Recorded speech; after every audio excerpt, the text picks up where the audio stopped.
पीछे पड़े इसके। क्या क्या इसने? ये नागिन है और मैंने इसे रूप बदलते हुए देखा है। ये कन्या नाग देवता को पूजती है। इसका हरकत भी नागिन जैसा ही है। ये विषकन्या है, विषकन्या हुजूर।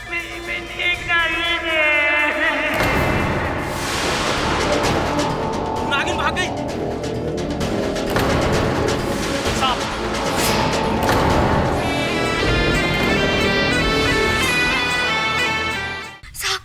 साहब हमें बचा लीजिए, वो हमें मार डालेगा, हमें मार डालेगा वो। कौन मार देगा? ठाकुर उजागर सिंह। सांप आया तो यही था, गायब कहाँ हो गया? गायब नहीं हुआ है सरपंच जी, सांप हमारे सामने ही है। यही है वो सांप जिसने ठाकुर उजागर सिंह की जान ली है।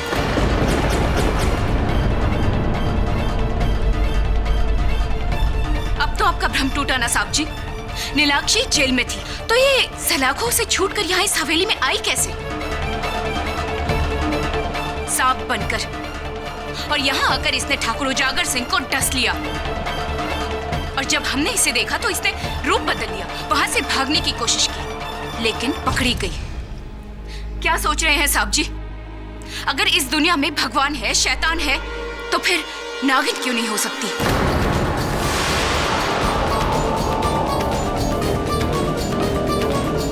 और आज नाग पंचमी भी है। मुझे तो लगता है यही नागिन है। साहब जी, मैं तो कहता हूँ इसे पिंजरे में लेकर चलते हैं। अगर नागिन बन के हथकड़ी से छूटी तो सबसे पहले हम दोनों को ही डसेगी। अबे कैसी बात करता चंडीदास के बच्चे, तेरे को मालूम है ना मुझे सांप से बहुत डर लगता है। चल ले चल, चल जल्दी कर।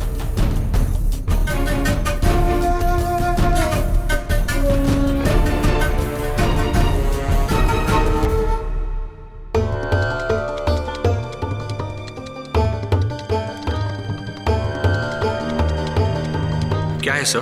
ठाकुर साहब के हाथों पर कोई मरहम जैसा पदार्थ लगा है।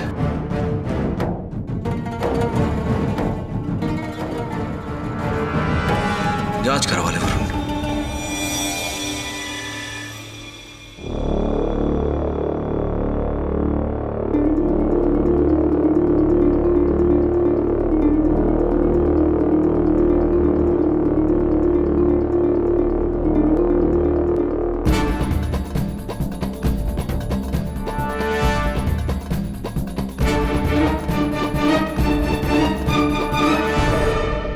मेरा यकीन कीजिए, मुझे नहीं पता कि मैं उस हवेली में कैसे पहुंची। उस रात कालकोठरी में मुझे अचानक से चक्कर आया और मैं बेहोश होकर गिर गई। फिर जब मुझे होश आया तो मैंने देखा कि मैं उस हवेली में हूँ, उस बंद कमरे में।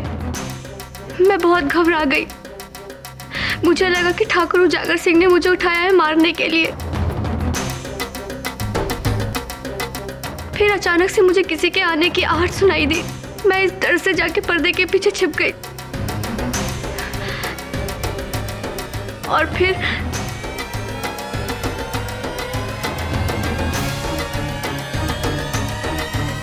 गांव वालों की तरफ देखकर क्या सोच रही है कि वो तुम्हारी बात पर विश्वास कर रहे होंगे? बिल्कुल नहीं, बिल्कुल नहीं। वो ये सोच रहे होंगे कि तुम परसों की रात नाग पंचमी के दिन जेल की खिड़की से सांप बनकर निकली हैगी और रेंगते हुए उजागर सिंह के कमरे में चली गई हैगी और उसको डसा आएगा और उसकी जान ले ली हैगी और भागने से पहले पाठक जी ने तुमको पकड़ लिया आएगा। मैं गांव वालों की बात पे विश्वास नहीं हैगा। पूछो क्यों? क्योंकि अदालत इस बात को नहीं मानता है कि विषकन्या या नागिन जैसी कोई चीज हैगी, मगर अदालत कातिल को जरूर मानता हैगा और मेरी नजर में तुम ही कातिल हैगी। उस दिन उजागर सिंह के कमरे में कैसे गई हैगी, शाम का नाटक कैसा किया हैगा और उसको डसा कैसे हैगा मेरे को नहीं मालूम, मगर मेरी नजर में तुम ही कातिल हैगी। क्यों सरपंच साहब, बताइए। साहब, अब तक तो मैं इस लड़की को निर्दोष समझता था, लेकिन कल रात जो मैंने देखा उसके बाद सच को झुठलाना बड़ा मुश्किल है। ये लड़की वाकई इच्छाधारी नागिन है।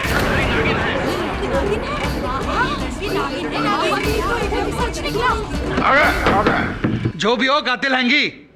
बताओ शाम को कहां छिपा के रखा हैगा पचौरी जी, नीलाक्षी के पास कोई सांप नहीं। आपने तो अपनी आंखों से देखा है ना उस सांप को। कहां गायब हो गया वो सांप? जज साहब, इस बात ने मुझे भी चक्कर में डाला हुआ है कि आखिरकार एक बंद कमरे से वो सांप उछल कैसे हो गया। हो सकता है मेरे कुछ प्रश्न इस प्रश्न का उत्तर देने में हमारी सहायता करें। मैं आपका मतलब नहीं समझा। समझाता हूं योर ऑनर। इंसानों के मन में सांपों को लेकर कई भ्रम है। जैसे कि सांप सपेरे की बीन की आवाज सुनकर झूमता है। वास्तव में सांप के कान ही नहीं होते, वो बीन के इशारों की तरफ डोलता रहता है। और इस केस पर लागू होता हुआ एक भ्रम कि सांप अचानक कभी भी हमला करता है, जबकि ऐसा नहीं है योर ऑनर। सांप हमला तभी करता है जब उसे अपनी जान पर खतरे का आभास हो। मैं आपका मतलब नहीं समझा फाटक साहब। जज साहब, उजागर सिंह जी को जिस हाथ पर सांप ने डसा था, उस हाथ पर मुझे मरहम लगा हुआ मिला। मरहम के सैंपल को जब मैंने जीव विज्ञान प्रयोगशाला में परीक्षण के लिए भेजा तो मैंने पाया कि वो मरहम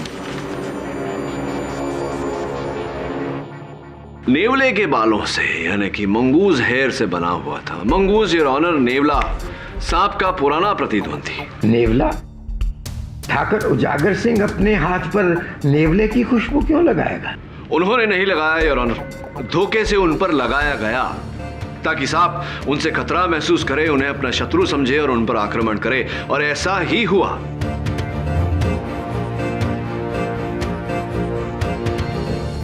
हमें धोखा होने से पहले सांप को धोखा दिया गया। संयोगवश योर ऑनर, ठाकुर उजागर सिंह के बड़े भाई ठाकुर उज्जवल सिंह के पांव पर जहां सांप ने डसा था, वहां पर भी उसी लेप के ट्रेसेस मिले।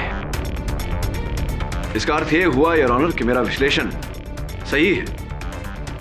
आप समझ रहे हैं ना इस पूरी रचना को? कोई नागिन नहीं, कोई विषकन्या नहीं, केवल एक हत्यारा है जिसने सांप को अपना शस्त्र बनाया है। न मंत्र न तंत्र, बस एक इंसानी षड्यंत्र। वाह वाह वाह वाह वाह वाह वाह केडी साहब, आपकी बातें सुन के बड़ा मजा आ गया हैगा। वैसे ये षड्यंत्र नीलाक्षी भी रच सकती है कि नहीं पचौरी जी, ये षड्यंत्र नीलाक्षी नहीं रच सकती हैगी, क्योंकि ये जो लिखित धमकी मुझे भेजी गई थी, और जज साहब ये करतूत नीलाक्षी की नहीं हो सकती क्योंकि उस समय वो कोठरी में बंद थी। ये इसके योग्य नहीं है। जय महाकाल।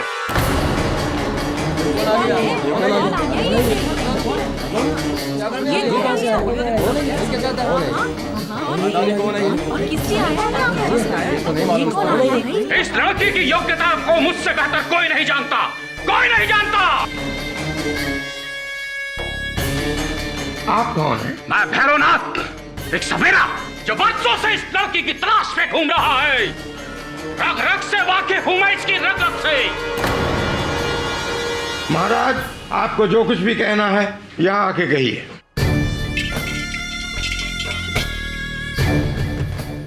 मेरे ज्ञान के सामने तुम्हारा विज्ञान सर झुका देगा बेटा। आज से 20 साल पहले जब मैं छत्तीसगढ़ के जंगलों में वास कर रहा था, मैंने एक इच्छाधारी नागिन को अपने वश में कर लिया। उसकी मणि हासिल करने के लिए वो मुझसे दया की भीख मांगने लगी, गिड़गिड़ाने लगी जज साहब। कहने लगी मुझे छोड़ दो, मेरे 2 छोटे छोटे बच्चे हैं। भीख मांगी उसने मुझसे गिड़गिड़ाकर। दया आ गई मुझे, दिल पसीज गया मेरा। जाने दिया उसे, आजाद कर दिया हमेशा हमेशा के लिए। और उसके कुछ समय बाद छत्तीसगढ़ के जंगल में 2 लड़के शिकार करने के लिए आए।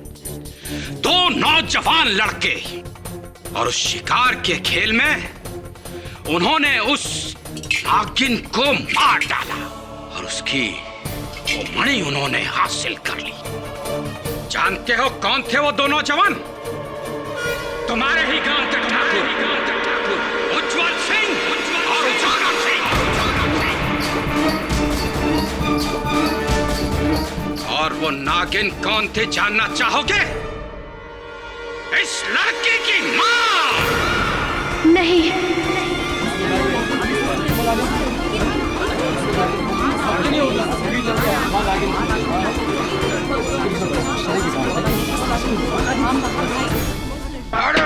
इच्छाधारी नागिन की हत्या की जाती है ना, तो उस हत्यारे का प्रतिबिंब उस नागिन की आंखों में उतर आता है। नहीं। और जब इस 2 साल की लड़की ने अपनी मां की आंखों में उन हत्यारों का प्रतिबिंब देखा, तो इसका प्रतिशोध जाग उठा। इसने उसी समय अपनी मां के हत्यारों को मौत के घाट उतारने की ठान ली। जज साहब, मौत के घाट उतारने की। आज इतने सालों के बाद इसने उन 2 नौजवानों को मारकर अपनी मां की हत्या का प्रतिशोध ले लिया है। लेकिन वो नागमणि अभी इससे प्राप्त नहीं हुई है, और जब तक वो नागमणि से नहीं मिल जाती जिसे उन ठाकुरों ने जमीन में दबा दिया था, तब तक ये इसी तरह इस गांव में मौत का तांडव करती रहेगी। मौत का तांडव। जय महाकाल।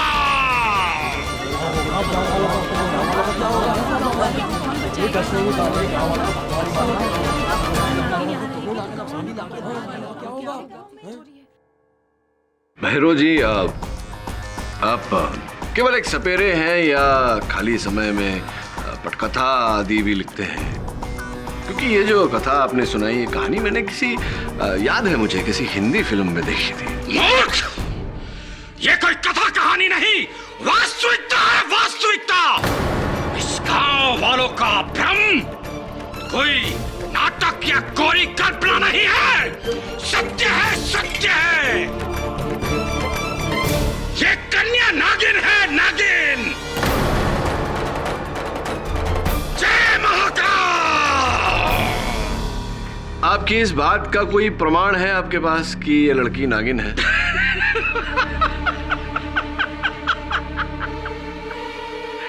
वकील साहब, मैं जानता हूं कि ये जग जो है चमत्कार को नमस्कार करता है, चमत्कार को। और आज मैं इस बड़ी अदालत में एक चमत्कार करके दिखाऊंगा। इस कन्या को नागिन बना दूंगा। आज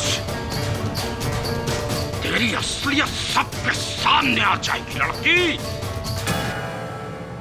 जज साहब, ये न्यायालय है, कोई मेला नहीं। अब बीन बजाएंगे। सत्य से मुंह फेरना चाहते हो वकील साहब? आप रुकिए मत भैरव बाबा, हम सब सच्चाई जानना चाहते हैं। पाठक साहब, देखते हैं क्या होता है। ठीक है बाबा, आप अपनी क्रिया शुरू कीजिए।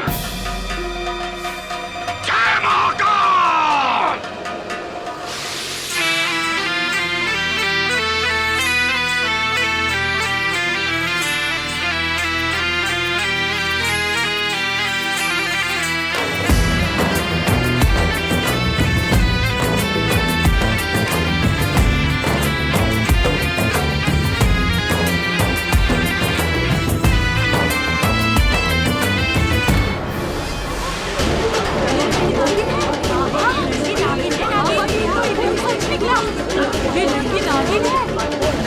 मीनाक्षी, अरे पानी लाओ।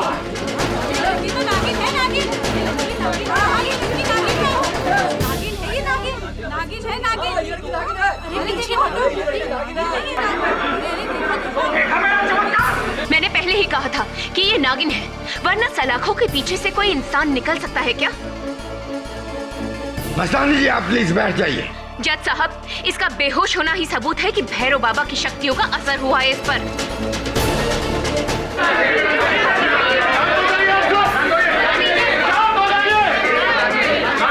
कैसी अदालत है यार, जहां नियम और अनुशासन के बदले बेलगाम बहती हुई भावनाओं को बढ़ावा दिया जा रहा है, जहां तर्क और सूझबूझ के बदले अंधविश्वास को मान्यता दी जा रही है। ये अदालत कैसी भी हैगी मिस्टर केडी? इस अदालत में भी वैसा ही इंसाफ मिलेगा आपको जैसे दूसरी अदालतों में मिलता आएगा। इंसाफ? कैसा इंसाफ? पहले से डरी हुई सहमी हुई सी लड़की के सामने बीन बजाकर धमकी देकर उसे बेहोश करना, तमाशा करना, इन सब का खड़े होकर तमाशा देखना, इसको इंसाफ कहते हैं आप? क्या है ये ऑनर? पहले सिर्फ नागिन थी, अभी नागमणि भी जुड़ गया। मिस्टर पचौरी, मिस्टर पाठक का कहना सही है। इस केस को हमें केवल न्याय और सबूतों की रोशनी में देखना है। थैंक यू माई बाप।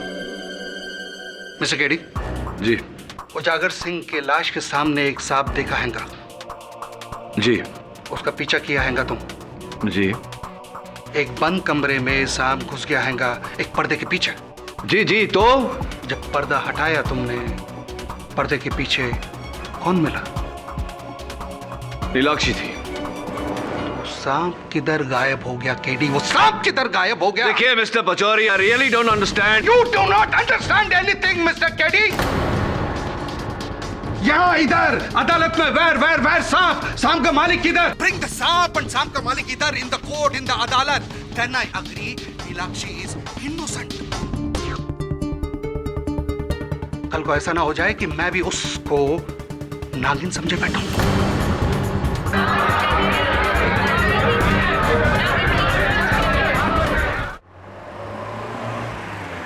सब जो भी हुआ, उसके बाद भी मैं और आप जानते हैं कि इच्छाधारी नागिन जैसा कुछ नहीं है, लेकिन इन गांव वालों ने तो सच्चाई से मुंह मोड़ लिया।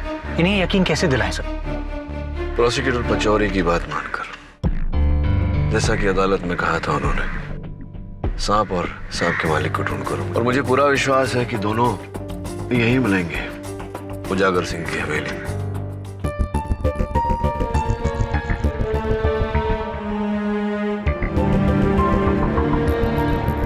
केडी साहब, सांप को वहां देखा था।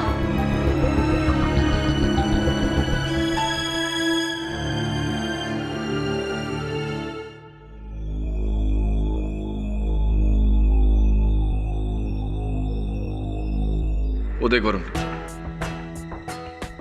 मिट्टी में सांप के निशान है। वरुण, सोचने वाली बात है कि यहां इतनी सारी मिट्टी आएगी कैसे?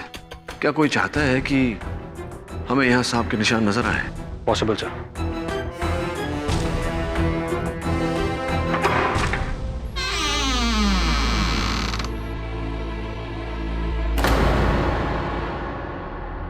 यहां भी मिट्टी है वरुण, पर्दे की ओर जा रहा है।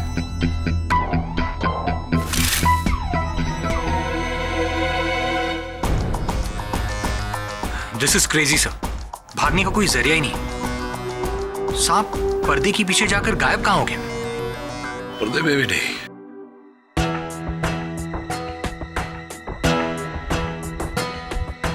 क्या हुआ सर? इस मिट्टी में सांप के निशान देख रहा हूं। सांप पर्दे की ओर आ रहा था या पर्दे से दूर जा रहा था? सब पर्दे की तरफ आ रहा था। तो फिर सांप के दुम के निशान पर्दे की ओर क्यों है? इसका मतलब सांप दरवाजे तक जा रहा था। यस सर, मेन डोर की तरफ। इंटरेस्टिंग। नीलाक्षी, तुम अदालत में सपेरे की बीन सुनकर इस तरह बेहोश क्यों हो गई थी? पता नहीं साहब जी, अचानक से सर भारी हुआ और चक्कर आ गया। और उस रात जब तुम कोठरी में बेहोश हुई थी और अपने आप को हवेली में पाया, क्या तब भी तुम्हारा सर इसी तरह चकराया था? जी।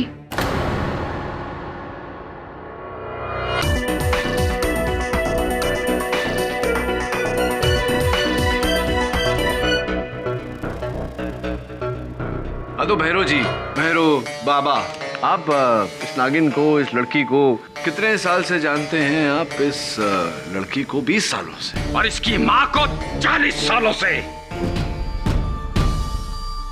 40 सालों से? तो आपकी उम्र 40 से अधिक ही होगी। 45 वर्ष के हो गए आप, और 40 वर्षों से आप इनकी माताजी को जानते हैं। मतलब ये जो धंधा, मेरा मतलब है ये जो कार्य है आपका सपेरों का, ये 5 वर्ष की उम्र से आप कर रहे हैं। तो तब से 5 वर्ष की उम्र से ही आपका गेटअप यही है? गेटअप क्या? ये पोशाक है हमारी, पोशाक। बहुत ही जचती है आप पर भैरव बाबा ये पोशाक। सच कहूं तो मेरा भी मन कर रहा है कि मैं भी ऐसे वाह क्या बात है। कहाँ कहाँ से सिलवाते हैं आप अपनी ये पोशाक? जरा देखें वहां, छगनलाल ड्रेस वाला इंदौर, छगनलाल ड्रेस वाला इंदौर। ये बड़ा ही नामचीन दुकान है। ये लोग ऐसे कपड़े फैंसी ड्रेस पार्टी के लिए, नाटकों के लिए इत्यादि इत्यादि किराए पर दिया करते हैं, भाड़े पर। देखिए अभी किसका बिल हो सकता है मेरे हाथों में? झोला झोला, 4 माला, 1 2 3 4 माला, काले वस्त्र, मुजड़ी, बीन, ओ वही आपकी जो सुरीली बीन थी, वही। ये सारा कुछ आपने 3 अगस्त से लेकर के 12 अगस्त तक किराए पे लिया है। ये भाड़ा आपका 620 रुपए है।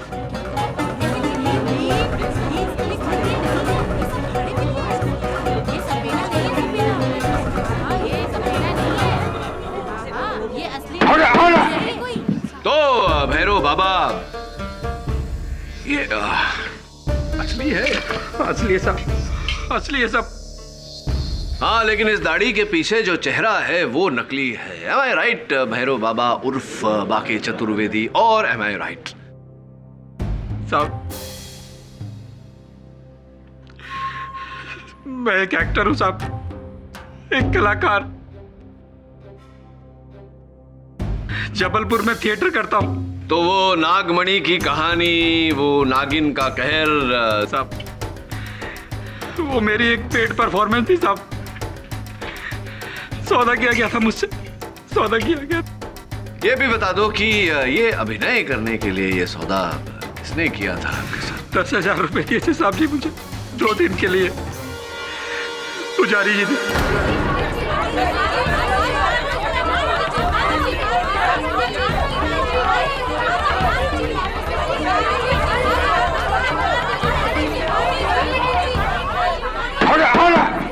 पंडित जी और ऑनर, पंडित जी तो आएंगे, इनका क्या करें? मुरलियाराम, इस पाखंडी सपेरे को फौरन हिरासत में लिया जाए।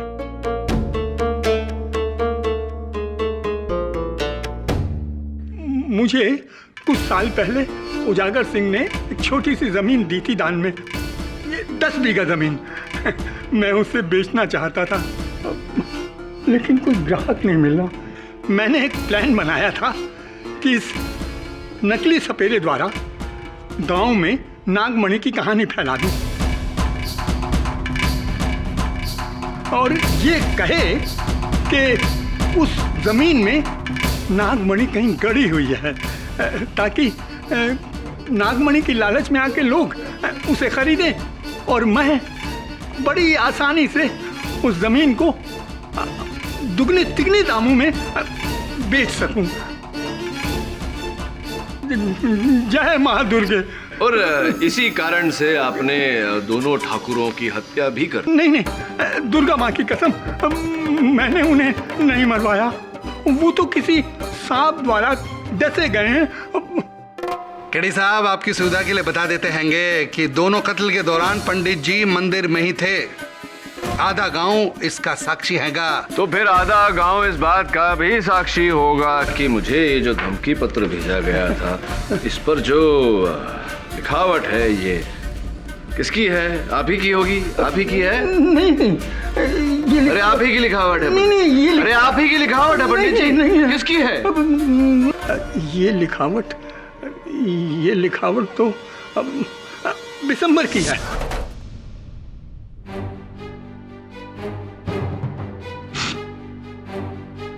हाँ बिशंबर जी, पंडित जी का कहना है कि ये लिखावट आपकी है या नहीं? ये मेरा नहीं है, ये मैंने खिड़की से नहीं फेंका साहब। खिड़की से? मैंने तो किसी खिड़की की बात ही नहीं की। वैसे ये खिड़की से ही आया। हाँ, ये मैंने ही लिखा है, लेकिन मुझे मस्तानी ने कहा था कि लिखने के लिए।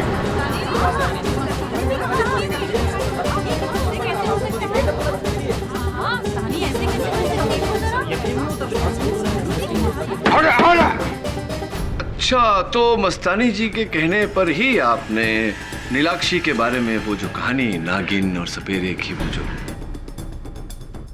जी हाँ, वो कहानी झूठी थी। और मस्तानी जी के कहने पर ही आपने इनके आंगन में वो केचली, वो पिटारी आपने रखी? नहीं, वो मैंने नहीं रखी। सांप के बारे में मुझे कुछ भी पता नहीं है। सांप में कुछ नहीं मालूम? मतलब आपने कभी वो सांप देखा तक नहीं? देखा ही नहीं? नहीं, मैं ठहरा अपाहिज, मैं सांप को संभालूंगा हुजूर के अपने आप को। ये मस्तानी से पूछ लीजिए।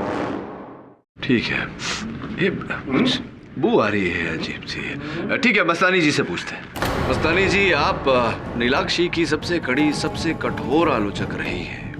आपको इन बातों के बीच पाकर मैं दंग सा रह गया हूँ। जी हाँ, मैंने ही चाचा को कहा था आपको धमकाने के लिए, क्योंकि मैं नहीं चाहती थी कि नीलाक्षी जेल से बाहर निकले। तो उस पेड़ के एक छोर से नागिन का जाना और दूसरे छोर से नीलाक्षी का बाहर आना, वो कथा सब झूठी थी। मेरे सारे आरोप झूठे थे। पर आपको ये झूठ बोलने की आवश्यकता क्यों पड़ी? कृपया कर अदालत को बताइए।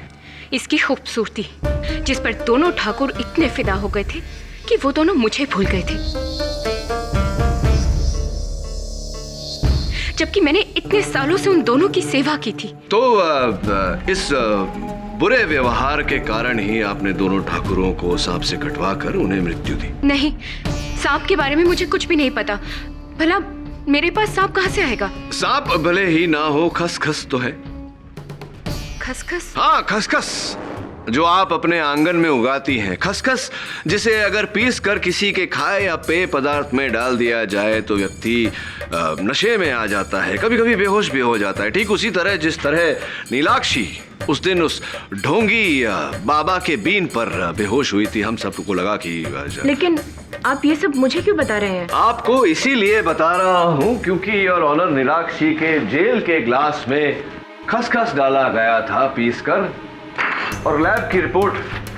अब बताइए मस्तानी जी, क्यों आपने बेहोश करना चाहा नीलाक्षी को? क्या कारण था इसके पीछे? नहीं, मैंने ऐसा कुछ भी नहीं किया था, बल्कि इंस्पेक्टर रलियाराम मेरे घर आए थे और ढेर सारे खसखस के पत्ते लेकर गए थे मुझसे। ये उन्हीं की करतूत होगी। राम राम माई बाप, वर्दी में हूँ वकील साहब, झूठ नहीं बोलूंगा। आपके मन में आपकी वर्दी के लिए इतना मोह देखकर इतनी प्रसन्नता हुई है।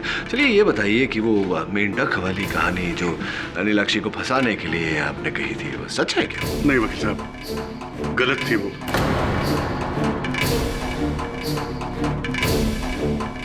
उसके लिए ठाकुर उजागर सिंह ने मुझे 10,000 रुपए दिए थे साहब। और वो वाकया जब नीलाक्षी को ढोंगी सपेरे के बीन के सामने नशा चढ़ा, वो भी गलत था साहब।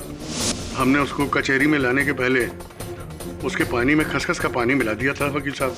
वर्दी में हूँ, झूठ नहीं बोलूंगा। और ये काम पुजारी जी ने करवाया था आपसे? जी वकील साहब, 8,000 रुपए दिए थे। और नागपंचमी की रात जब बेहोशी की हालत में नीलाक्षी वहाँ ठाकुर की हवेली पहुंची, वो कैसे? वर्दी में हूँ वकील साहब, झूठ नहीं बोलूंगा। उस दिन हमने हवालात में नीलाक्षी के पानी में खसखस का पानी मिला दिया था और उस कारण वो बेहोश हो गई, और मैंने और मेरे हवलदार चंडीदास ने मिलकर उसे उठाकर हवेली पहुंचा दिया था साहब।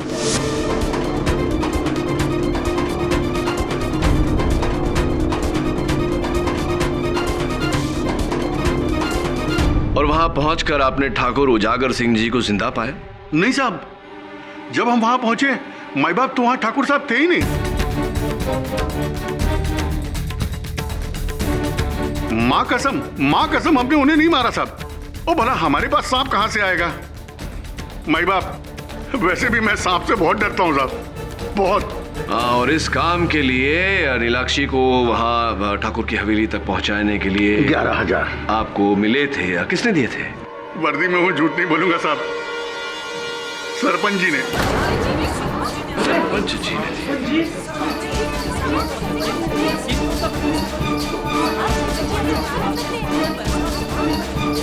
सरपंच जी, आपने नीलाक्षी को कोठरी में बेहोश करवाकर ठाकुर जी के हवेली भिजवाया। क्यों भिजवाया? क्यों किया ऐसा आपने? अरे बोलिए ना, क्यों किया ऐसा? उजागर सिंह से दुश्मनी निकालने के लिए। जज साहब, कहने को तो गांव का सरपंच मैं हूं, लेकिन चलती सिर्फ उजागर सिंह की थी। मुझे अपने पांव की जूती समझता था वो। इसलिए मैंने सोचा हरी अदालत में उजागर सिंह ने नीलाक्षी को उठवाने की धमकी तो दे ही डाली है। अगर मैं नीलाक्षी को हवेली पहुंचा देता हूं तो आप उसे गिरफ्तार कर लेंगे। इसलिए यह काम मैंने रली आराम से करवाया। तो इसीलिए बदला लेने के लिए आपने ठाकुर उजागर सिंह जी को। केडी साहब, इनके पास सांप नहीं हैगा। ये कहां से उजागर सिंह जी की जान ले सकते हैंगे? हाँ, मेरे पास सांप कहां से आया? और वैसे मैं खुद आपके साथ हवेली गया था जब उजागर सिंह की लाश मिली थी। सुन लिया ना केडी साहब? अब बताइए, आपने 6 लोगों पर उंगलियां उठाई है। इन 6 लोगों ने माना कि कोई गलत कांड किया जरूर हैगा, जिसके लिए कानून जरूर सजा देगा। लेकिन ठाकुरों की मौत इन 6 में से किसी ने तो की थी, है ना? और केडी साहब, इन 6 लोगों के पास सांप नहीं हैगा, और ना ही ये सबूत हैगा कि इनके पास सांप हैगा, और ना ये नागिन हैंगे या नाग हैंगे। फिर कौन हो सकता हैगा? बताइए केडी साहब, और कौन हो सकता हैगा केडी साहब? आपकी मुवक्किल नीलाक्षी जी हैंगी।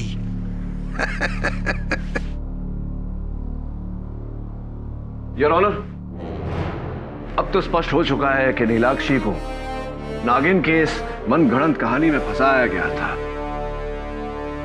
वो केचली और वो पिटारी भी इसके घर पर छोड़ी गई थी, इनकी नहीं थी। जी, लेकिन ये काम किसका है? अभी तक तो किसी ने इस अपराध को कबूल नहीं किया।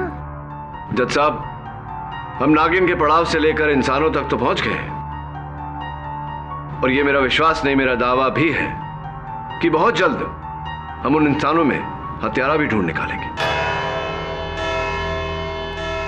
आज की कार्रवाई यहीं पर समाप्त होती है।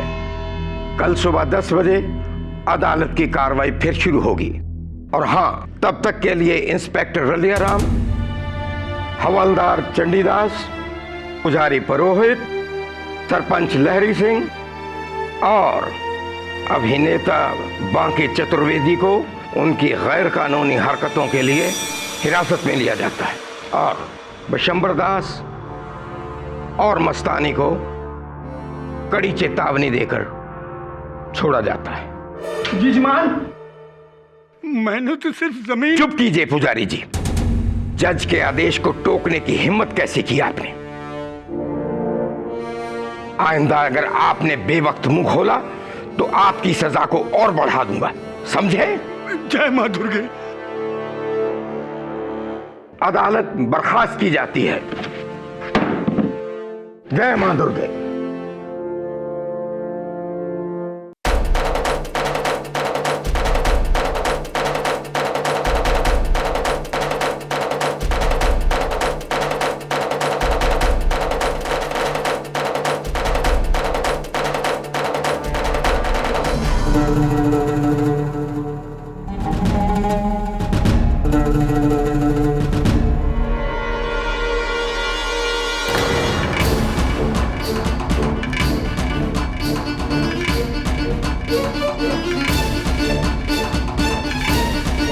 अरे सांप सांप, वो गया।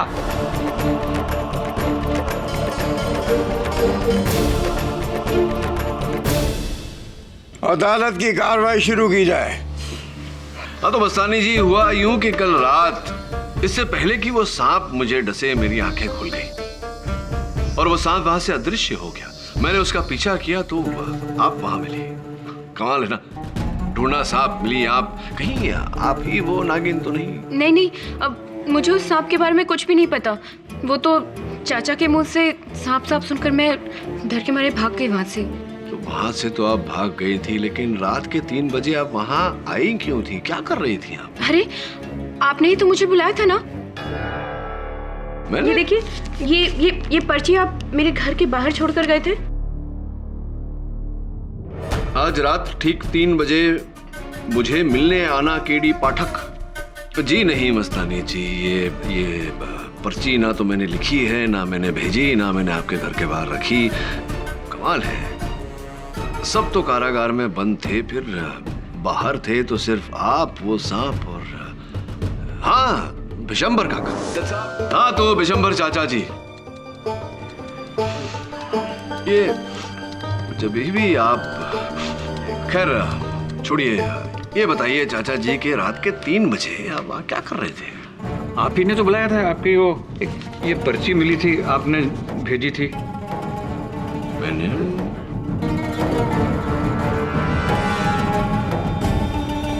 आज रात के ठीक 3 बजे मुझसे मिलने आना केडी पाठक का। स्पष्ट है चाचा जी कि ये न मैंने लिखा है न मैंने भेजी है। कौन हो सकता है जो आपको और मस्तानी जी को इस केस में फंसाने की चेष्टा कर रहे हैं? क्या लगता है आपको, कौन हो सकता है?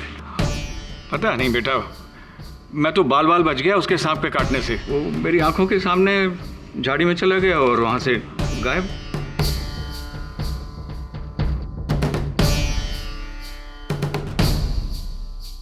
और कुछ पूछना है बेटा? पैर में तकलीफ हो रही है। अच्छा, नहीं चाचा जी आप जाइए बैठिए। अरे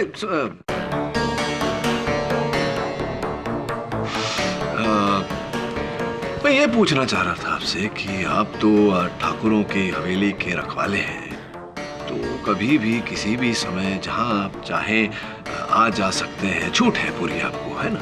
हाँ हाँ। तो ठाकुरों के कमरे में भी, ठाकुर उजागर सिंह और ठाकुर उज्जवल सिंह के कमरे में भी आना जाना। तो आप कहना क्या चाहते हो? क्या मैंने वो सांप वहां पे छोड़ा? हाँ, ये इस बात की संभावना है चाचा जी। अरे लेकिन मैं वो सांप कहाँ से लाऊंगा और उसको भगाऊंगा कैसे? मैं ठहरा एक लाचार बूढ़ा अपाहिज, अपने आप को संभालूं या सांप को पालूं?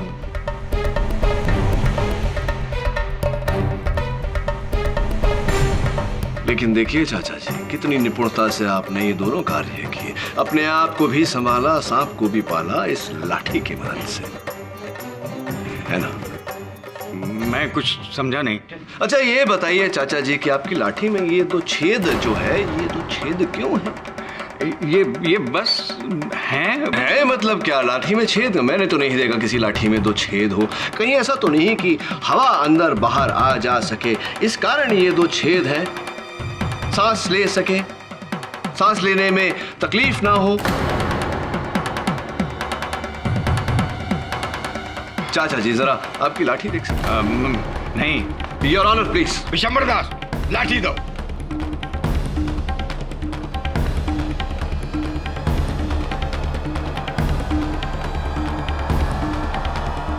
दीजिए दीजिए, आप यहाँ लाइए हाथ, ये पत्र आपके जेब।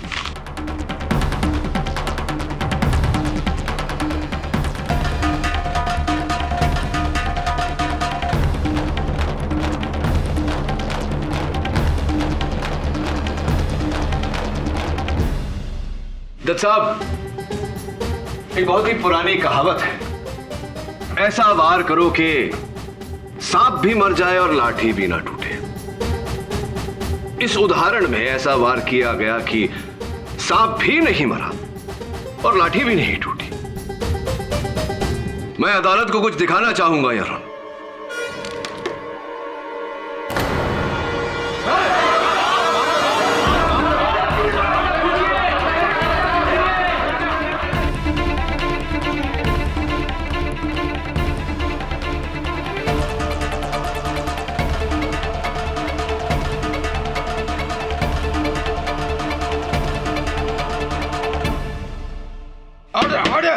पचौरी साहब,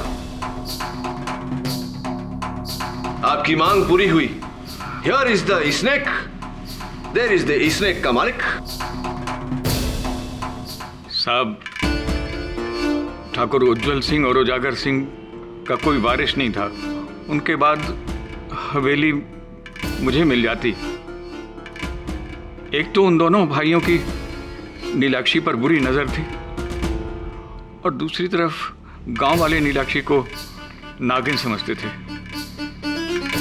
यही बात देखकर के मैंने एक षड्यंत्र रचा और एक जहरीला नाग खरीद लाया। उसको मैंने अपनी इस लाठी में पाला और उसको सिखाया कि कहीं भी नेवले की गंध मिले तो वो उसे जा करके डस ले और फिर वापस लाठी में आ जाए। तुम यहाँ क्यों आए?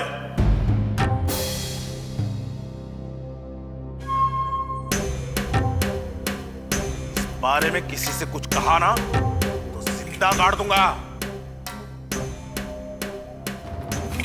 पानी लेके आओ।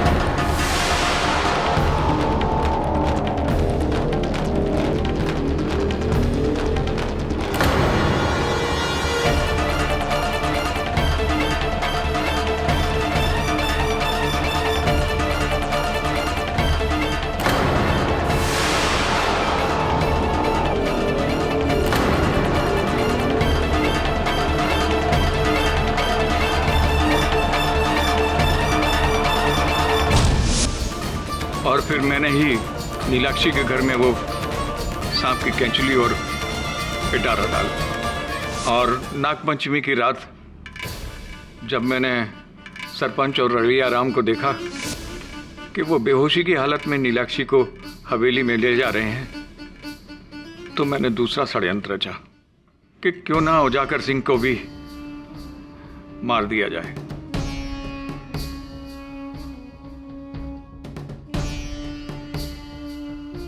और फिर मैं नीलाक्षी के पास गया और अपने सांप को आजाद कर दिया। गंध पाकर सांप उजागर सिंह की तरफ गया और जब सबकी नजर नीलाक्षी और निशान पर थी, तब मैंने सांप को वापस लाठी में ले लिया ताकि कोई उसे ढूंढ ना पाए। विशंबर चाचा जी, मुझे मारने का प्रयास भी शायद अभी ने। कल रात मैंने आपको भी मारने की कोशिश की थी। ये कहावत भी सही है माई बाप कि ऊपर वाले की लाठी में आवाज नहीं होती, लेकिन जब पड़ती है तो बस। ये अदालत विशंबरनाथ को ठाकुर उज्जवल सिंह और ठाकुर उजागर सिंह के कत्ल के जुर्म में गिरफ्तार करने का हुक्म देती है और कुमारी नीलाक्षी को बाइज्जत बरी करती है। The case is closed. जय मां दुर्गा।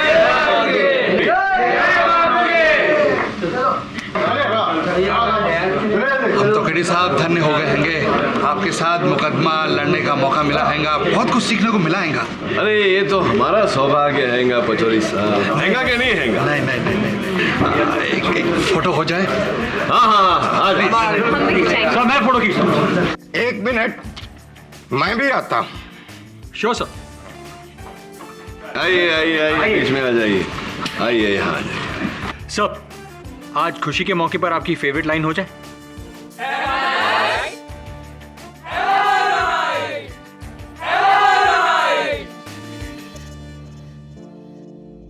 ना ही वो मेरी लाइफ में आती, ना ही मेरी बीवी माया का शक मुझ पे बढ़ता जाता है, और ना ही वो इस तरह से रिएक्ट करती है। किसकी बात कर रहे हैं आप?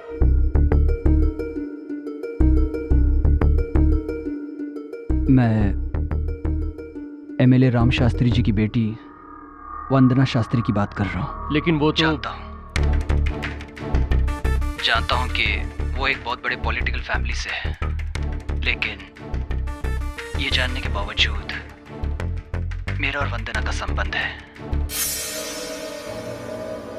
प्रॉब्लम की बात यह है कि मेरा माया के साथ एक प्री नेप्चुअल एग्रीमेंट है, और अगर माया को इस संबंध के बारे में पता चल गया और उसने इसके आधार पर डिवोर्स की अपील की, तो मेरी सारी प्रॉपर्टी उसकी हो जाएगी।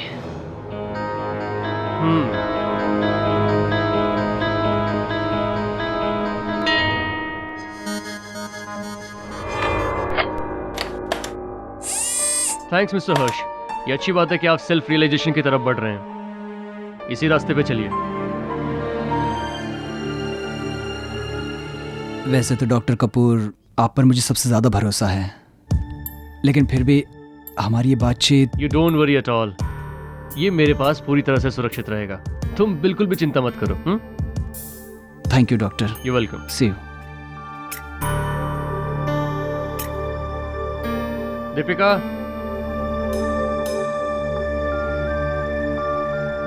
ये हर्ष वर्मा की कैसेट है, इसे मेरे सेफ में अच्छी तरह से संभाल के रख दो। और ये लो चाबी।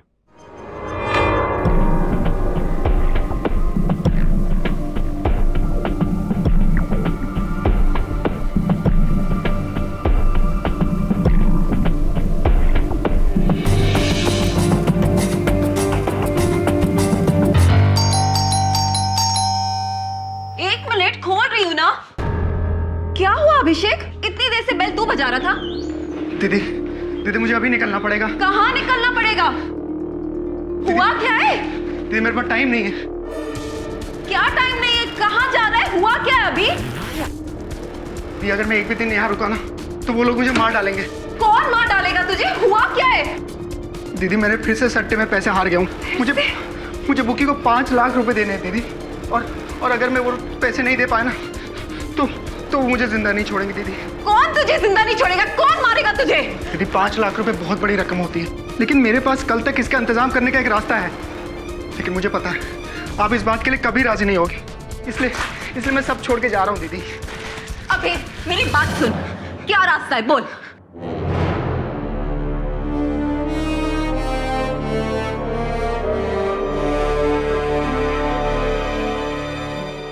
डॉक्टर देवेंद्र कपूर। डॉक्टर देवेंद्र कपूर? हाँ दीदी, डॉक्टर देवेंद्र कपूर इस शहर के सबसे बड़े साइकियाट्रिस्ट हैं और तुम उनके क्लिनिक में काम करती हो दीदी। तुम्हारे बिना मेरी मदद कोई नहीं कर सकता है। पर मैं क्या कर सकती हूँ? दीदी मुझे उनके सेफ की चाबी चाहिए। उनके सेफ की चाबी? उसका क्या करेगा तू? दीदी मैं आपको समझा नहीं सकता हूँ, पर वो सेफ की चाबी सिर्फ वही चीज है जो मेरी जान बचा सकती। दीदी प्लीज। अभिषेक, मैं डॉक्टर कपूर को धोखा नहीं दे सकती। That's it। ठीक है, मत दो धोखा। ठीक है, मत दो धोखा, लेकिन अपने भाई के लिए सिर्फ इतना काम करना, मुर्दा घर में अपने भाई की लाश की शिनाख्त के लिए जरूर आना, बस। अभिषेक रुक ना।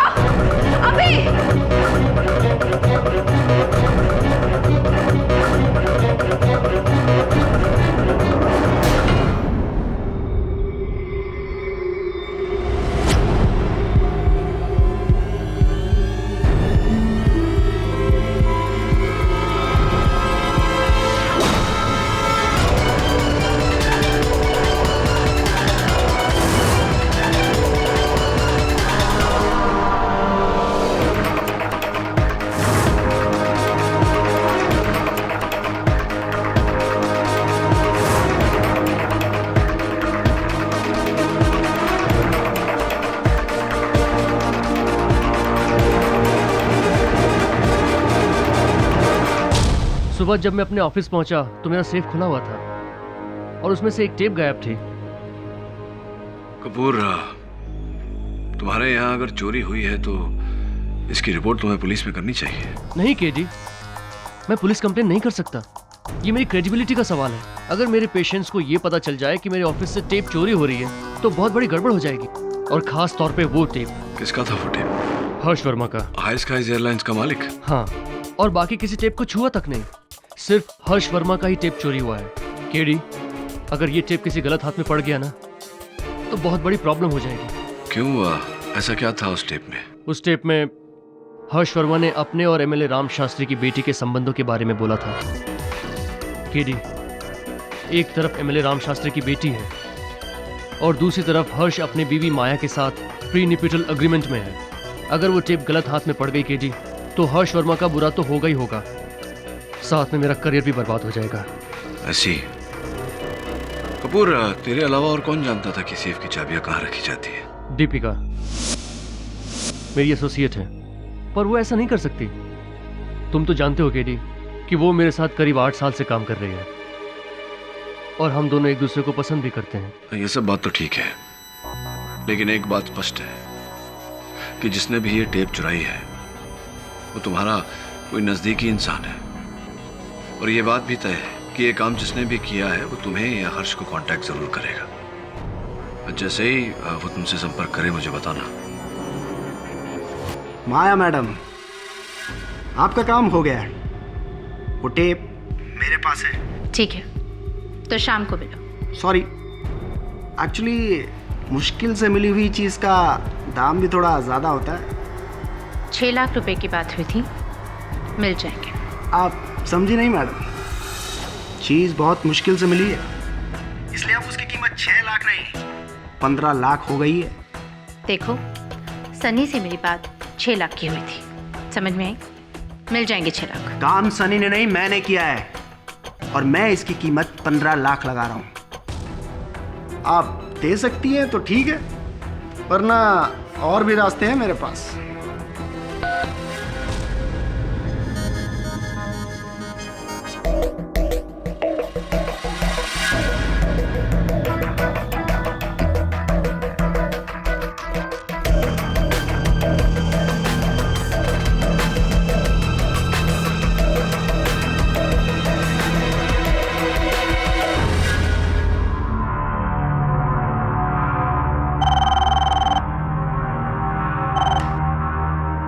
यस, डॉक्टर देवेंद्र कपूर के क्लिनिक से आए हैं, अंदर भेज दीजिए उन्हें।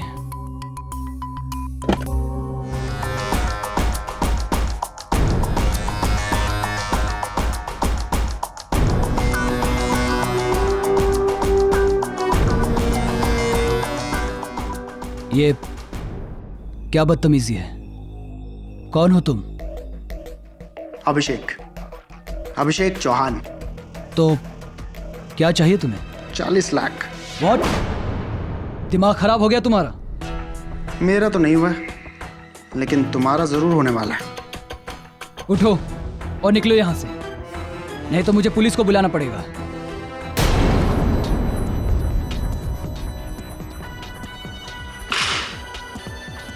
ये वही टेप है जो आपने डॉक्टर कपूर के क्लिनिक में रिकॉर्ड करी थी।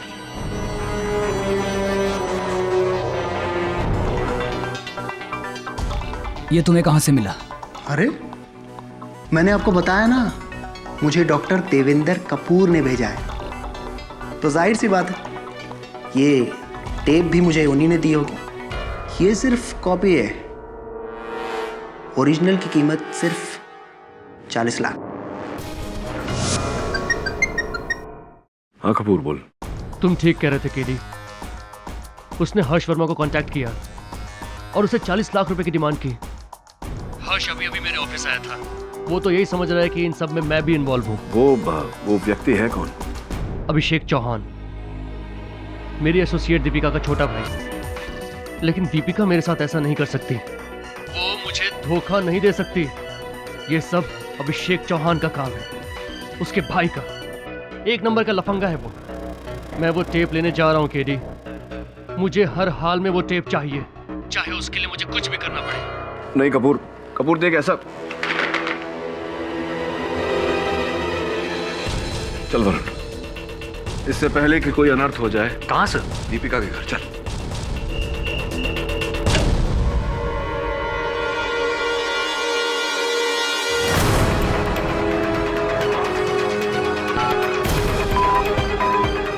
डॉक्टर कपूर का फोन बंद है, जाओ क्लिनिक जाके चेक कर। Right sir.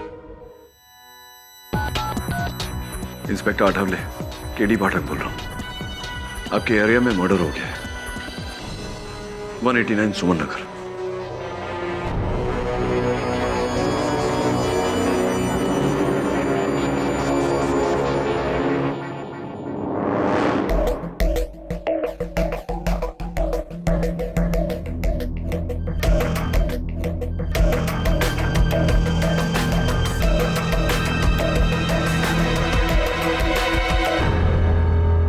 क्या बेवकूफी की तुमने कपूर? मुझे बताया क्यों नहीं? और तुम्हारा फोन क्यों बंद था कल रात? मैं डर गया था केडी। ये सच है कि कल रात को मैं अभिषेक के घर गया था, लेकिन वहां पहुंचने से पहले ही उसका खून हो चुका था। तुम्हें उसके घर जाने की जरूरत क्या थी? पुलिस को बताना चाहिए था कि उसने तुम्हारे कैबिन से वो टेप चोरी किया, हर्ष को ब्लैकमेल करने के लिए। नहीं केडी, मैं ऐसा नहीं कर सकता। मैं किसी की बात किसी को नहीं बता सकता। ये मेरे प्रोफेशनल एथिक्स के खिलाफ है। मैंने उसका खून नहीं किया। मैं सच कह रहा हूँ केडी, मैंने अभिषेक को नहीं मारा। योर ऑनर, 6 अक्टूबर रात 9 बजे अभिषेक चौहान का पॉइंट ब्लैंक रेंज से बेरहमी से कत्ल कर दिया जाता है। पुलिस को वहां पर डॉक्टर कपूर के फिंगरप्रिंट्स मिलते हैं, लेकिन डॉक्टर कपूर का ये कहना है कि वो वहां पर अभिषेक से सिर्फ बातें करने गए थे, इन्होंने अभिषेक का खून नहीं किया। जी, ये बिल्कुल सच है सर कि मैं अभिषेक चौहान से मिलने जरूर गया था, लेकिन मैंने उसका खून नहीं किया। चलिए डॉक्टर साहब, हम आपकी बात मान लेते हैं। अब आप कोर्ट को ये बताने का कष्ट करेंगे कि ऐसी क्या जरूरी बात थी जिसके लिए आपको अभिषेक के घर जाना पड़ा।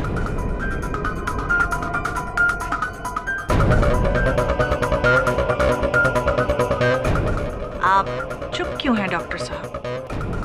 या फिर आपके पास कहने के लिए कुछ है ही नहीं? चलिए हम बताते हैं आपको कि उस रात क्या हुआ। आप अभिषेक चौहान के घर गए थे, लेकिन उससे बात करने नहीं, आप उसे धमकाने गए थे डॉक्टर साहब, क्योंकि आपको शक था कि अभिषेक ही वही इंसान है जिसने आपके ऑफिस के सेफ से चोरी की। और जब उसने आपकी बात मानने से इनकार कर दिया तो बेरहमी से आपने उसका कत्ल कर दिया।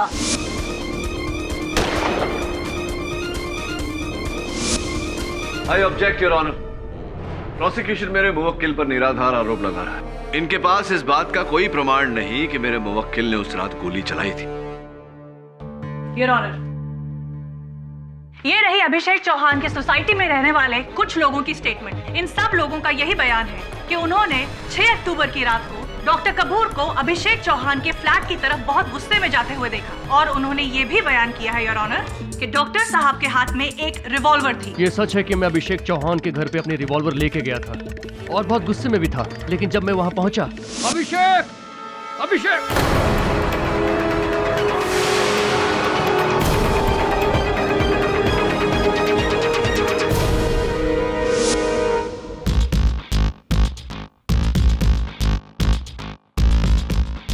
योर ऑनर, ये झूठ बोल रहे हैं और इसी बात की पुष्टि करने के लिए मैं इंस्पेक्टर आठवले को डॉक में बुलाना चाहूंगी। इजाजत। इंस्पेक्टर, पोस्टमार्टम की रिपोर्ट के हिसाब से अभिषेक चौहान की मौत .22 calibre Smith and Wesson revolver से चली हुई गोली से हुई। जी हाँ, और हमें डॉक्टर कपूर के केबिन की छानबीन करने के बाद वहाँ पर .22 स्मिथ वेसल रिवॉल्वर का लाइसेंस मिला जो डॉक्टर कपूर के नाम रजिस्टर था।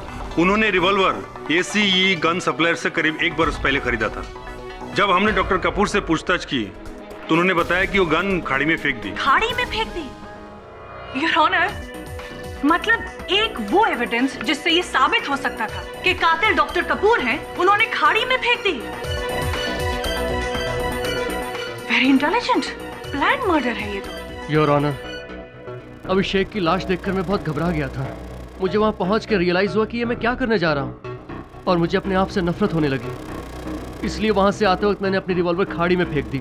आपकी इस दलील में कोई दम नहीं है डॉक्टर साहब। योर ऑनर, डॉक्टर कपूर के पास .22 कैलिबर की स्मिथ एंड वेसन रिवॉल्वर होना, मौका वारदात पर उनका मौजूद होना और इनका उस रिवॉल्वर को खाड़ी में फेंक देना, ये सारी बातें यही साबित करती हैं कि कातिल डॉक्टर देवेंद्र कपूर हैं।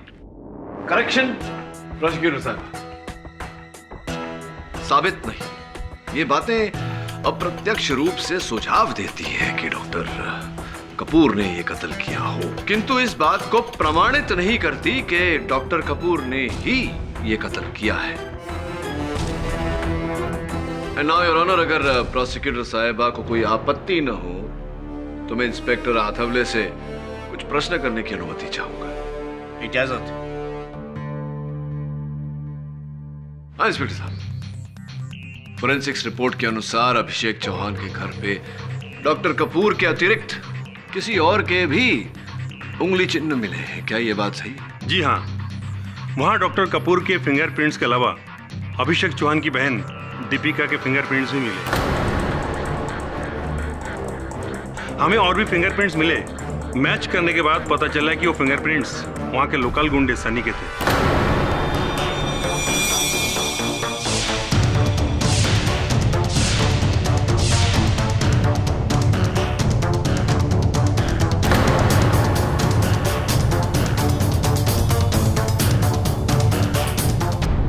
जी, मैं अभिषेक के घर गया था, लेकिन रात 9 बजे नहीं, उससे काफ़ी घंटे पहले। जब अभिषेक घर पे था ही नहीं। क्या करने गए थे आप अभिषेक के घर? इधर उधर क्या देख रहे हैं? मेरे प्रश्न को उत्तर दीजिए। चोरों की भांति क्या ढूंढने गए थे वहां? मैं वो टेप ढूंढने गया था जो अभिषेक ने अपनी बहन की मदद से डॉक्टर देवेंद्र के सेफ से चुराया था। ये आप किस टेप की बात कर रहे हैं? जी वो मुझे हर्ष वर्मा की पत्नी माया वर्मा ने बताया था कि उनके पति डॉक्टर कपूर के यहाँ कुछ ट्रीटमेंट के लिए जाते हैं, जहाँ ट्रीटमेंट के लिए डॉक्टर कपूर अपने हर पेशेंट की एक वीडियो बनाते हैं और उस वीडियो में हर पेशेंट अपने बारे में सब कुछ बताता है। उन्हें वो टेप चाहिए था और उसके लिए उन्होंने मुझे 6 लाख रुपए देने की बात कही।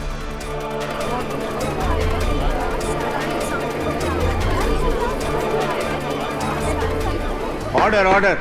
अभिषेक की बहन दीपिका उसी क्लिनिक में काम करती है, इसीलिए हमने ये काम अभिषेक को करने को कहा, लेकिन अभिषेक मुकर गया। टेप उसी के पास थी, लेकिन उसने झूठ बोला कि वो टेप उसके पास नहीं है। अरे अगर वो टेप मेरे पास होती तो मैं आपको जरूर वापस कर देता। देख, डबल क्रॉस करने से पहले इतना याद रखना कि हर्ष वर्मा की पत्नी माया ने ये काम मुझे सौंपा है। उसके मन में लालच आ गया था। वो हर्ष वर्मा और उसकी पत्नी दोनों से पैसे ऐंठना चाहता था। झूठ बोल रहे हैं आप सनी।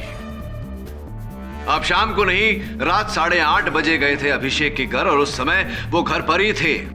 उनसे आपने वो टेप्स मांगी और जब उन्होंने इनकार कर दिया तब आपने तहश में आकर उनकी हत्या की। वो टेप्स ढूंढे और मिलने के बाद वहां से फरार हो गए। Objection your honour. डिफेंस की ये दलील बिल्कुल बेबुनियाद है। उस शाम को कुर्ला के एक शराब खाने में मारपीट करने के लिए सनी को गिरफ्तार किया गया था। ये रही उसकी रिपोर्ट।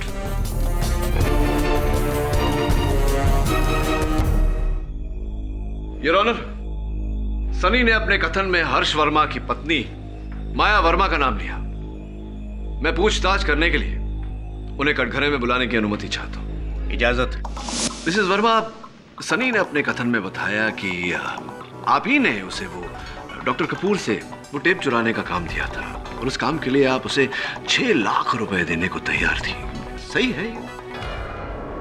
जी ये सच है। मेरे पति हर्ष वर्मा का ट्रीटमेंट डॉक्टर कपूर कर रहे थे और ट्रीटमेंट के दौरान उनका साइको एनालिसिस किया जा रहा था। मुझे बस वो टेप चाहिए था। और ऐसा करने के लिए आपने एक अपराधी की सहायता ली? क्योंकि मैं ये जानती थी मुझे ये टेप इतनी आसानी से नहीं मिल सकता। तो मिसेस वर्मा ये बताइए कि उस टेप को प्राप्त करने के पीछे आपका उद्देश्य क्या था? अपने पति हर्ष वर्मा से छुटकारा पाना।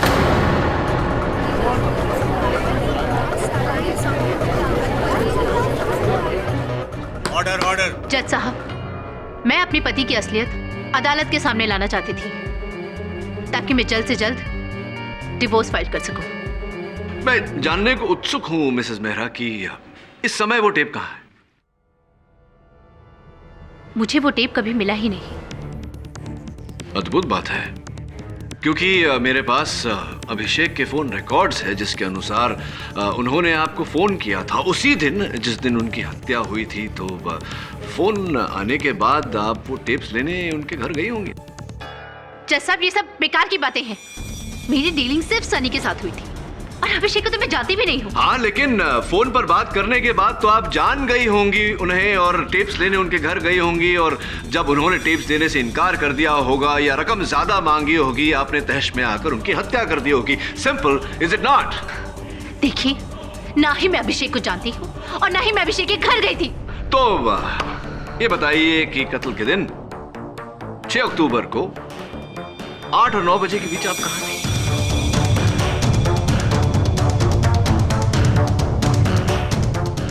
बताइए मिसेस मेहरा, 6 अक्टूबर को 8 और 9 के बीच आप कहाँ थी? मैं अपने घर पर ही थी। इस बात का कोई साक्ष्य है योर ऑनर। इनके घर के नौकर गोपाल का यह स्टेटमेंट, जिससे ये साबित होता है कि रात 8 से 9 बजे के बीच मिसेस वर्मा अपने ही घर पर थी। डिफेंस लॉयर इस अदालत का वक्त बर्बाद कर रहे हैं योर ऑनर। सारे सबूत और हालात ये साबित करते हैं कि अभिषेक चौहान के कातिल डॉक्टर देवेंद्र कपूर हैं। योर ऑनर, मैं पहले भी व्यक्त कर चुका हूं कि अब तक ऐसा कोई प्रमाण नहीं मिला जिससे यह सिद्ध हो कि डॉक्टर कपूर ने ही यह हत्या की है। इसलिए इस केस में उतावली दिखाना उचित नहीं होगा।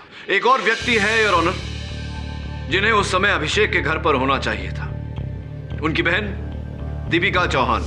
दीपिका जी, आपके फोन कॉल्स के हिसाब से 8:23 पर डॉक्टर कपूर ने आपको फोन किया था जी। और इन्होंने कहा था कि ये आपसे और आपके भाई से मिलना चाहते हैं जी। तो फिर जब ये आपसे और आपके भाई से मिलने आए उस समय आप वहां क्यों नहीं थी? बताइए दीपिका जी, जब आप जानती थी कि डॉक्टर कपूर को इतना गुस्सा है कि वो कुछ भी कर सकते थे, तो अपने भाई के साथ रहने के बदले आप उसे वहां अकेला छोड़ के चली गई। कहां चली गई थी आप? क्यों चली गई थी? बताइए प्लीज।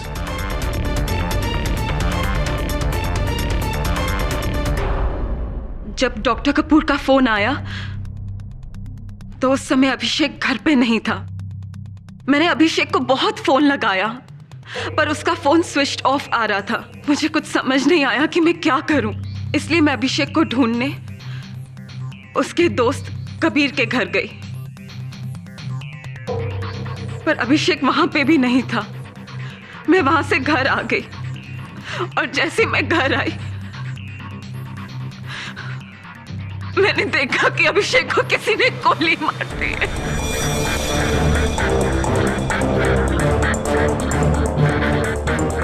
गुड स्टोरी, लेकिन आपकी ये कहानी भरोसे के लायक नहीं है Deepika Chauhan.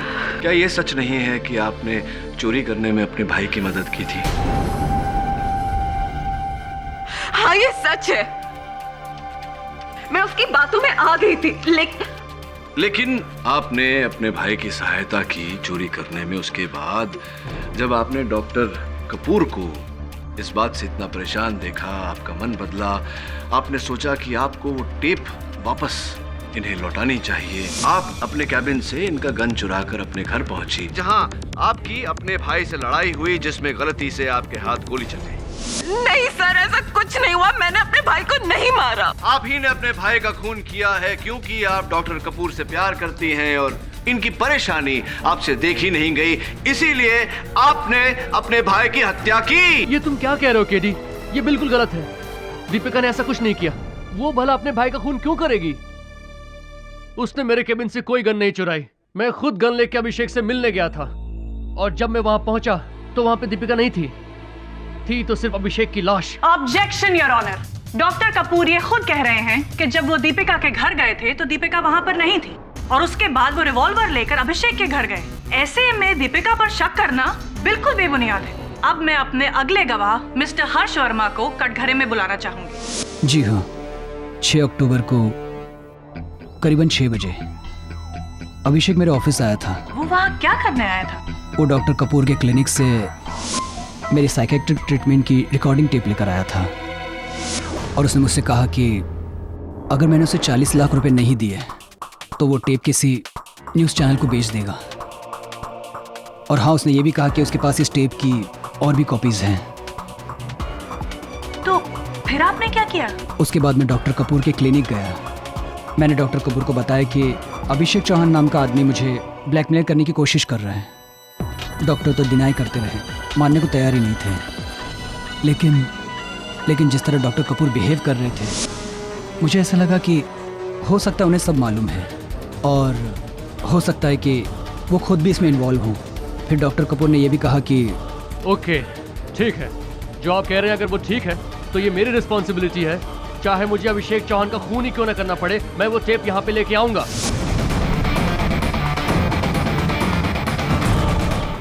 Thank you mister Verma. Your witness sir.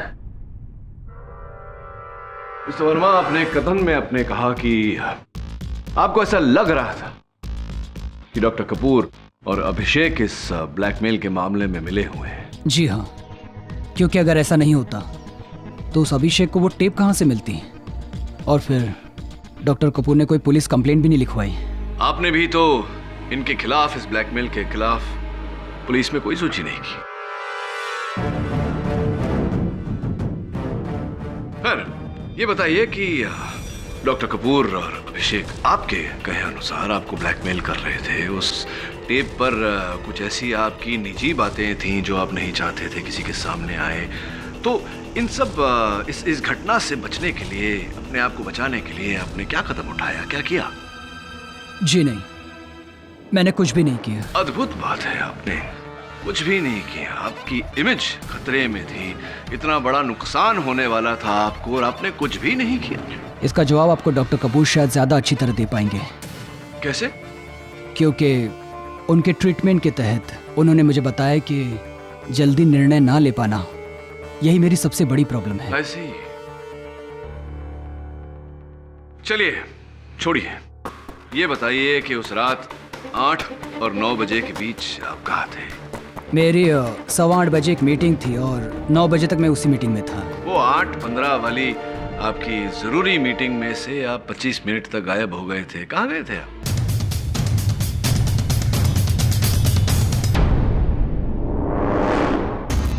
मैं शायद वॉशरूम गया होऊंगा। योर ऑनर, उस मीटिंग में बड़ी बड़ी एयरलाइन के ओनर्स मौजूद थे, जिन सब का ये साइन स्टेटमेंट है कि हर्ष वर्मा ने वो मीटिंग अटेंड की थी।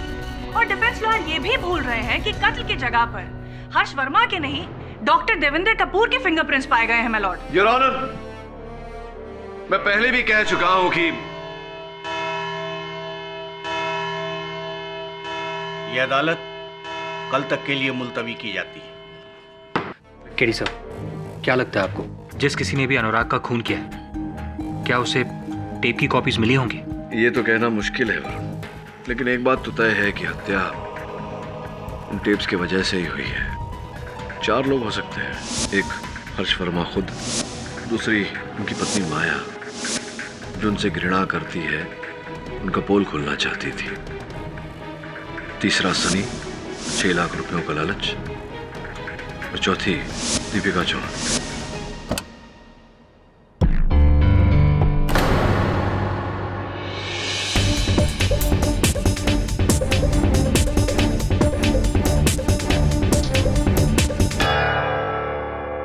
वरुण,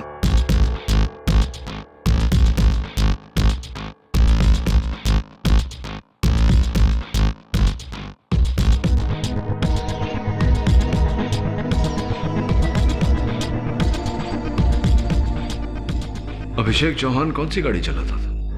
हाँ तो मिस्टर वर्मा, वो 8:15 वाली आपकी जरूरी मीटिंग में से आप 25 मिनट तक गायब हो गए थे। कहाँ गए थे आप? मैंने आपको बताया था ना, मैं शायद वॉशरूम गया होऊंगा। शायद आप वॉशरूम गए थे? नहीं, आप यकीनन वॉशरूम नहीं गए थे। आप गए थे अभिषेक के घर। वहां जाकर आपने उन टेप्स की मांग की, अभिषेक ने इनकार किया और आपने उसकी हत्या कर दी। नहीं, ऐसा कुछ भी नहीं हुआ था। मैं अभिषेक के घर गया ही नहीं। ताज्जुब की बात है कि अगर आप अभिषेक के घर नहीं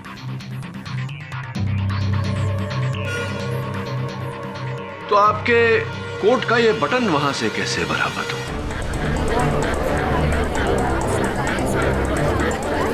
और इस बटन में लगा हुआ जो धागा है, इसका दूसरा छोर आपके उस जैकेट पर लगा हुआ है जो 7 अक्टूबर को आपने अपने टेलर के पास भेजा था बटन लगवाने। ये क्या मजाक है? मजाक नहीं है मिस्टर वर्मा, ये वास्तविकता है। और इस वास्तविकता का लिखित प्रमाण जज साहब की मेज पर रखा हुआ है। अब बताइए, आप अभिषेक के घर गए थे या नहीं? मैं माफी चाहता हूं, मैंने अदालत से झूठ बोला। मैं अभिषेक के घर गया था और मेरी उससे हाथापाई भी हुई, लेकिन मैंने उसका खून नहीं किया। लेकिन हाँ, जब मैं उसे धमकाकर उसके घर से बाहर आ रहा था तो मैंने दीपिका जी को अंदर जाते हुए देखा। जी, जब मुझे अभिषेक कहीं भी नहीं मिला तो मैं वापस घर आ गई। हाँ, और जब आप वापस घर आई और आपको अभिषेक घर पर ही मिले तो आप दोनों के बीच में बहस हुई। आपने उनसे वो टेप मांगी, उन्होंने इनकार कर दिया और आपने उनकी हत्या कर दी। मैं आपको कितनी बार बोल चुकी हूँ कि मैंने अपने भाई का खून नहीं किया। अगर मैंने अपने भाई को मारा होता तो मैं खुद पुलिस के सामने जाकर अपने आप को सरेंडर कर देती, लेकिन डॉक्टर कपूर को कभी भी फंसने नहीं देती। मैं जानती थी कि अगर डॉक्टर कपूर हमारे घर आए तो उनके और अभिषेक के बीच में झगड़ा हो जाएगा, जो कि मैं नहीं चाहती थी। इसीलिए मैं डॉक्टर कपूर को समझाने के लिए उनकी क्लिनिक की तरफ निकल गई। वेट अ मिनट, मैंने उस रात माया को हमारी सोसाइटी में एंटर करते हुए देखा था। क्या पता ये खून माया ने किया हो? ये लड़की झूठ बोल रही है। जब मैं कभी अभिषेक के घर गई ही नहीं तो इसने मेरी कार कैसे निकली वहां पर? और इस बात का प्रमाण मैं पहले ही कोर्ट में दे चुकी हूँ योर ऑनर। और इसी प्रमाण की जांच पड़ताल करने के लिए मैं माया जी के गृह सेवक गोपाल को कटघरे में बुलाने की अनुमति चाहता हूँ योर ऑनर। इजाजत। गोपाल जी, आपने पुलिस को दिए बयान में कहा था कि आपकी मेम साहब उस रात 6 अक्टूबर की रात को 8 और 9 बजे के बीच घर पर ही थी। हाँ, कहा था। गोपाल काका, क्या सचमुच घर पर थी वो? Objection your honour. Defence lawyer ये किस तरह के सवाल कर रहे हैं? योर ऑनर, दीपिका जी ने अदालत में अपने कथन में बताया कि उन्होंने माया जी को उनकी गाड़ी में उस सोसाइटी के अंदर जाते हुए देखा। तो या तो दीपिका जी झूठ बोल रहे हैं या गोपाल काका, ये जानना जरूरी है कि कौन झूठ बोल रहा है ताकि उसके झूठ की उसे सख्त से सख्त सजा दी जाए। Objection sustain. Thank you your honour. हाँ बताइए गोपाल जी, क्या 6 अक्टूबर की रात को आपकी मेम साहब रात 8 और 9 बजे के बीच घर पर थी या नहीं?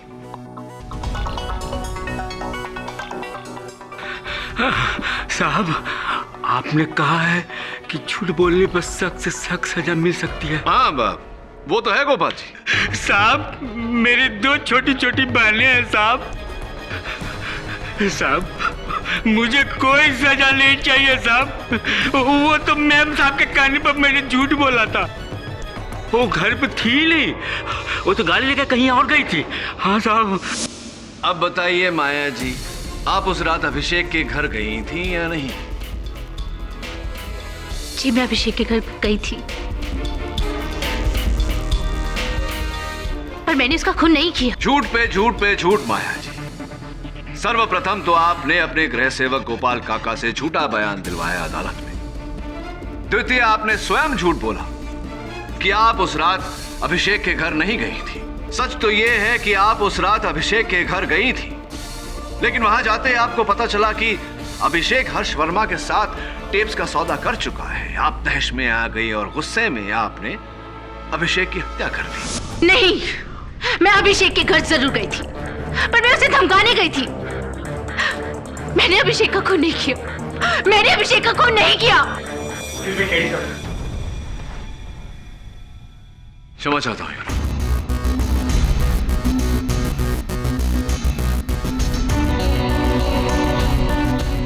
योर ऑनर, अभी अभी इस केस से जुड़ा एक बहुत ही महत्वपूर्ण सच मेरे सामने आया है। इसीलिए मैं अदालत से आग्रह करता हूं कि मुझे एमएलए राम शास्त्री की सुपुत्री वंदना शास्त्री को अदालत में कटघरे में बुलाने की अनुमति दी जाए।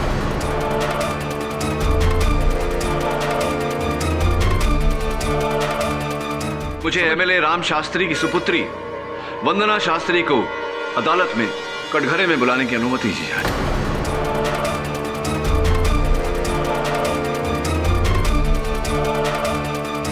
योर ऑनर, मुझे ये समझ में नहीं आ रहा है कि डिफेंस लॉयर इस केस को कौन सा रुख देना चाह रहे हैं। वंदना शास्त्री का इस केस से दूर दूर से कोई लेना देना नहीं है। उतना ही लेना देना है योर ऑनर जितना कि यहाँ बैठे बाकी गवाहों का।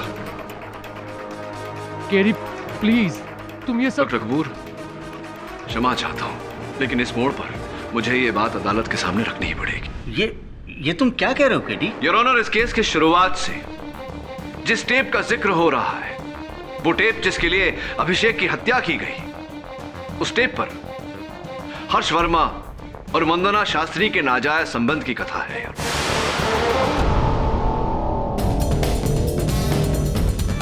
आप हर्ष वर्मा को जानती हैं? जी हाँ, मैं जानती हूँ। फिर तो आप अभिषेक चौहान को भी जानती होंगी। जी नहीं, मैं अभिषेक चौहान को नहीं जानती। अच्छा, तो आप अभिषेक चौहान को नहीं जानती। ये बताइए कि 6 अक्टूबर को रात 8 और 9 बजे के बीच आप कहाँ थी? जी, मैं अपने पापा की पॉलिटिकल पार्टी का यूथ विंग संभालती हूँ। उसी की मीटिंग थी बांद्रा में, मैं वहीं पर थी। BMW काले कलर की MH04 969 आप ही की गाड़ी है? जी। ये आप चलाती हैं या आपका वाहन चालक चलाता है? जी, कभी मेरा ड्राइवर कभी मैं। लेकिन आप ये सब क्यों पूछ रहे हैं? और उस रात इस सभा में आप इसी गाड़ी में गई थी? जी हाँ।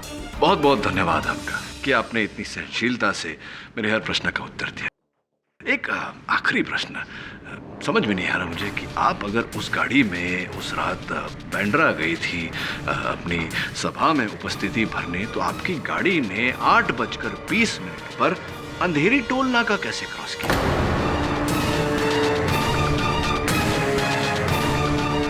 ये कैसे हो सकता है? ऐसा हुआ है, जैसा कि मैंने कहा, आपकी गाड़ी ब्लैक कलर BMW MH04 969 8:20 पर अंधेरी टोल नाका क्रॉस कर रही थी, और इस बात की सूची योर ऑनर आपकी मेज पर है, पर इनकी गाड़ी का नंबर भी। कैसे हुआ है?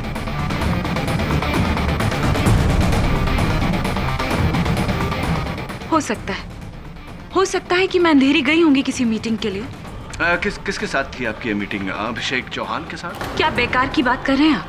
मैं आपसे पहले भी कह चुकी हूँ कि मैं अभिषेक चौहान को नहीं जानती। अद्भुत। अगर आप अभिषेक चौहान को जानती भी नहीं तो आपकी गाड़ी का यह टोल रसीद अभिषेक चौहान जी के घर से कैसे पाया गया? बताइए मिस वंदना शास्त्री, आपकी गाड़ी के टोल का रसीद अभिषेक चौहान के घर से कैसे पाया गया? मुझे नहीं पता कि ये टोल रसीद वहां कैसे पहुंची। मैं बताता हूं आपको। 6 अक्टूबर की रात आप अपने काले कलर की BMW में बैठी, अंधेरी टोल नाका क्रॉस करके आप अभिषेक चौहान के घर पहुंची, उन टेप्स को हासिल करने जिन टेप्स पर आपकी और मिस्टर वर्मा की कहानी दर्ज थी, और इसी के चलते आपने अभिषेक की हत्या कर दी। क्या बकवास कर रहे हैं आप? आप जानते भी हैं कि आप किससे बात कर रहे हैं? भली भांति जानता हूं कि मैं MLA श्री राम शास्त्री की सुपुत्री वंदना शास्त्री, जो यूथ विंग पॉलिटिकल पार्टी के अध्यक्ष है, उन्हीं से बात कर रहा हूं। क्या आपके पास .22 स्मिथ एंड वेसन रिवॉल्वर है? जी है। क्या आपने अपनी रिवॉल्वर को कुछ ही समय पहले मनक गन सर्विसेज के पास सर्विसिंग के लिए भेजा? वो तो ईयरली सर्विसिंग के लिए दी थी। ईयरली सर्विसिंग के लिए भेजा था योर ऑनर, और ईयरली सर्विसिंग के बाद जब गन लौटती है तो उसे एक बार फायर किया जाता है, ये जानने के लिए कि गन ठीक से चल रही है, उचित कंडीशन में है या नहीं। ऐसा ही ट्रायल फायर इनकी .22 स्मिथ एंड वेसन से किया गया, और बैलिस्टिक्स का यह कहना है योर ऑनर कि इनकी चलाई हुई वो गोली और स्वर्गीय अभिषेक चौहान के मृत शरीर से पाई गई घातक गोली दोनों मेल खाती है। एंड योर ऑनर, पोस्टमार्टम के दौरान अभिषेक के मृत शरीर से जो गोली बरामद हुई थी, वो गोली वंदना के रिवॉल्वर से चली है।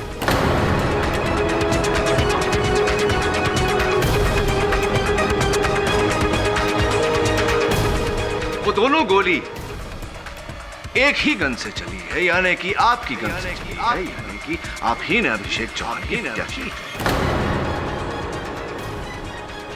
MLA Shri Ram Shastri, miss Vandana Shastri, am I right or am I right? हाँ, मैंने अभिषेक चौहान का खून किया है।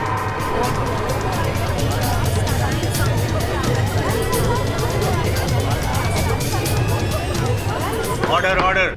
लेकिन मैं वहां अभिषेक चौहान का खून करने नहीं गई थी। मेरे पास हर्ष का फोन आया था कि अभिषेक चौहान नाम के किसी ब्लैकमेलर के पास वो टेप है जो उन्होंने डॉक्टर कपूर के क्लिनिक पे रिकॉर्ड किया था, और उन्होंने वहां मेरा जिक्र किया था। मैं बहुत घबरा गई थी कि अगर ये टेप सबके सामने आ गई तो मेरे पॉलिटिकल करियर पर असर पड़ सकता है।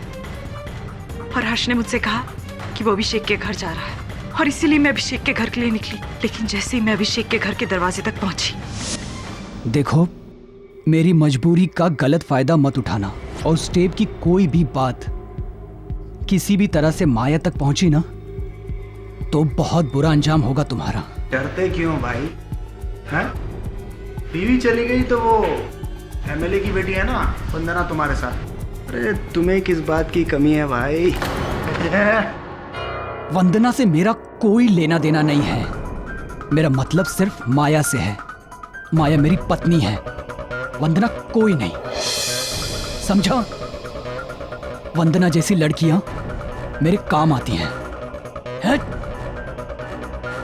तुम्हें कल 40 की जगह 50 लाख मिल जाएंगे, लेकिन याद रखना कोई चालाकी नहीं चाहिए।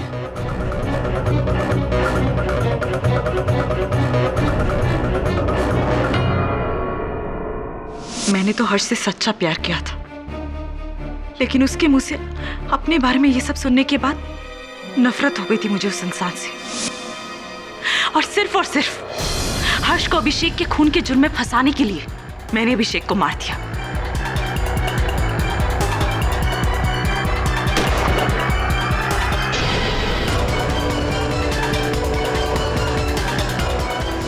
मुझे तो यही लगा कि हर्ष को अभिषेक के खून के जुर्म में सजा मिल जाएगी, लेकिन बदकिस्मती से डॉक्टर कपूर उसके बाद वहां पहुंच गए।